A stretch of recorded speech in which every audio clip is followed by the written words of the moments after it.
that no matter how many people die or how long the protests go, no freedom will be granted to women. Women in Iran recently witnessed an exceptional yet unexpected victory since Iran's government has decided to abolish the Hijab police or the morality police force, whose job was to ensure that women in Iran follows the proper dress code, their head being covered and they wearing the hijab.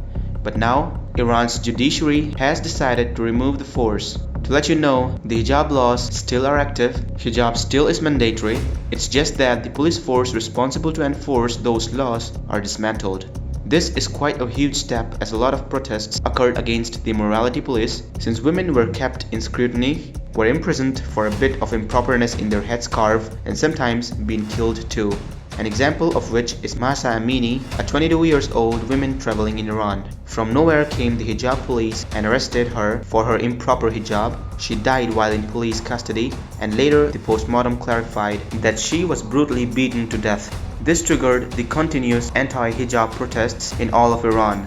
The government claims 200 people dead in these protests, however the West claims that over 350 people has died.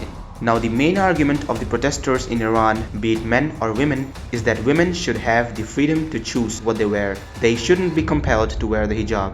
Historically in Iran, until 1936, the Shah of Iran banned the Islamic veils and women had the right and freedom to choose what they wear. Therefore, a majority of Iranian women wore Western dresses unless the Islamic Revolution of 1979 by Ayatollah Khomeini, and Islamic dress code was imposed on women, thereby hijab became mandatory in 1980. Similar type of religious police force was in Saudi Arabia until 2019 when the government significantly decreased their power, showing women a lot more leniency. But the autocracy in Iran being so strict on these laws and the morality police having a lot more power, the world was convinced that no matter how many people die or how long the protests go, no freedom will be granted to women. However, at the end, Iranian women has won a fight against the government, but the war is yet to win.